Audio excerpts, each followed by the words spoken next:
Hey everybody, it's Jason Blaha here, and once again it's time for the Q&A, so let's go ahead and get this started. Alright, first question. Shalom Jason, would you ever write a conjugate style program for intermediate plus lifters, maybe call it Ice Cream Conjugate, similar to the format of Ice Cream Novice, in a more detailed and dedicated videos? You make a video discussion just not long ago, but without much depth as the Ice Cream Novice thinks. When it comes to something like conjugate training, I don't know that a video format would be the best way to do that. Now, I have done some stuff with that recently, and I'm doing a couple different ones for late novices and things that I've made videos just kind of giving an idea of how to set up a template, right? It's an idea of how to set up a template, but it's not the same thing as doing full programming. That's stuff I might consider in an ebook later, right? Maybe in an ebook later. I'm not going to call it Ice Cream Conjugate, though. Because again, that was my old marketing way back in the day. Totally different era. I actually don't approve of people eating junk food. Like, I don't actually promote stuff like that, and that shocks a lot of people. I get people who are like, "Oh, you're not ripped. You eat cheeseburgers and pizza all day." I actually don't eat processed food, other than maybe on vacations and social gatherings. I actually oppose that. So I actually don't really eat stuff like that on a regular basis. Like, I go a month at a time or longer without having processed food, so I don't promote that. I don't promote flexible dieting, but that's neither here nor there. So as far as that goes, that's the sort of thing that eventually I consider in an ebook. But if people are like, oh, hurry up and do it, it's not going to be any hurry up. That's going to be a case of, if I do an ebook later, it's going to have to be where I'm comfortable with the flow of this channel. The channel grows and I'm making a lot less videos.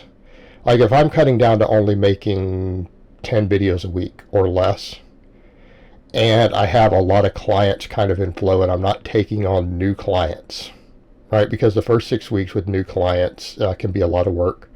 So it might be a phase where I'm like, okay, I'm comfortable with my number of clients. I don't want to take new ones on, and the flow of my channel is good. And everything is just kind of in flow. That's when I would write an ebook, right? And sit down and do something like that when I feel like I've got the extra mental energy to deal with it. But with the number of new clients I've been taking in these days due to turnovers and everything that's happened with events around the world, I just don't have the extra mental energy to throw into writing an ebook at the moment. I really don't. It would be something maybe look for it next year or something, right? Maybe next year or something like that, when I feel that I've got a big enough audience further down the road to where people would buy it. But I feel like an ebook would be a better format than making videos on it, right? Because we're dealing with something that's a little more complicated, and people need to go back and refer to it, but people could always refer to my videos as far as different instructional stuff. And that's probably the format I would use for any serious new programs like that, because when we're dealing with something like that with templates, it's we have to be able to build templates, not hard programs. Okay, because there's a big difference. Novice lifters can run a written program. They become templates for anyone who's not a novice lifter, unless you are an individual coach dealing with one-on-one people, right? And that's the difference. I actually prefer coaching one-on-one to putting out mass information on programming like that, because it's going to be wrong. In other words, if I were to put out a template, and just follow this for everyone, I promise you it would be wrong, because it's not tailored to your individual weak links and everything. All right, next question. If you can do 135 for 5 by 10 good mornings and Pendlay row 135, but your deadlift is below novice level, what is the weak point and how to bring it up? When we're looking at stuff like this, it's a case of someone would need to look at those actual lifts. All right, they would need to look at those lifts, because let's say you're doing 135 Pendlays for something like the 5 by 10, and you're a sub 400 pound puller, and you're doing those good mornings. The question I would ask is, do you not train your legs at all outside of good mornings? And are you really doing these lifts correctly? And I think that's an important distinction as well. And the reason I state that is, number one, when I say that I have different lifters who, when they're hitting this on various lifts, I'm progressing them on squats and stuff too. Okay, I want that to be very, very clear. My guys aren't coming in and doing JM presses, good mornings, Pendlay rows, and going home. Okay, that's not their workout. They're actually squatting and pulling, and obviously box squatting and benching. Right? They're usually doing these things. And a lot of times I base these various supplemental lifts off of my guys who are running Conjugate. And I think people forget that when I'm discussing clients. Most of my non-novice clients, or even late novice and beyond clients, are on Conjugate of some type. Okay, so they're doing speed work and max work and stuff. They're doing all those things. They're not just coming in and doing good mornings and Pendlay rows. So I think that's the distinction when we're comparing supplemental lifts, because these are lifts that will build musculature, but you still have to be accustomed to lifting heavy weight. So I would also ask, how much do you box squat? What's your box squatting look like? And again, guys will say, well, I'm doing 135 for 5x10 good mornings, and you see their good morning and they're doing a little curtsy instead of a hip hinge. Maybe they think they're Pendlay rowing 135, but you haven't seen what it looks like. It might be a cheat row. Right? It might look like a bodybuilder row. Well, that's not the same thing. I'm talking about a strict Pendlay row where you pull the bar from a dead stop with your elbows locked, hit your chest without your torso moving very much, and putting it back down for sets of 10. Now, if you could legitimately do both those exercises for 135 or 5x10, and you've been box squatting, I would expect you to have over a 400 deadlift.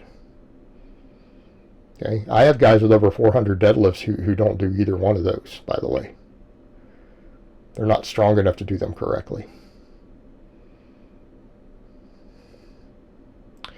So it comes down to perspective. You may not be able to really lift what you think you can do on the supplemental lifts, and we'd also need to see what your main lifting actually looks like too. And you have to get used to actually lifting heavy.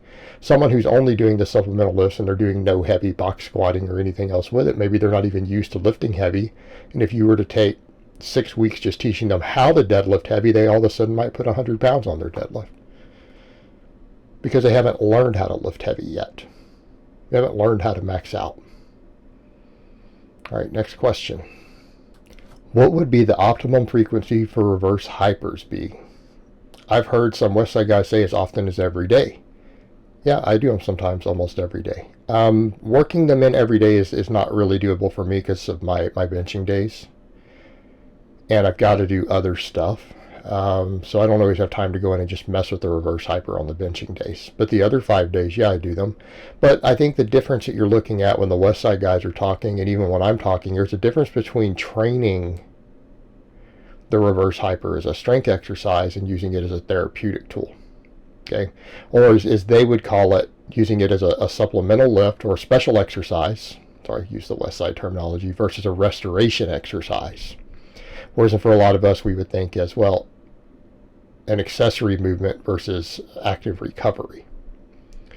So what's the difference? Well, if you're working with, say, 50% of your squat and you're trying to push progression on it, you're doing sets of 10, you do that on your main days, and that's actually training the exercise. Okay, and you wouldn't do that more than twice a week. Just like we don't get in and squat or deadlift more than twice in a week, right? And I don't care if people are going to argue about, oh, well, this is optimal frequency. There's this study. No one cares about your study. Okay, we're talking about what the best lifters and coaches in the world do. No one cares about your studies. Studies are 30 years behind the strength and conditioning world, period. And even the experts admit that. They're studying stuff that's been implemented for 20 years in the field by the time they get around to studying it. They don't even bother. If it hadn't been used for 20 years, they don't even bother doing a study on it if it hasn't been successful.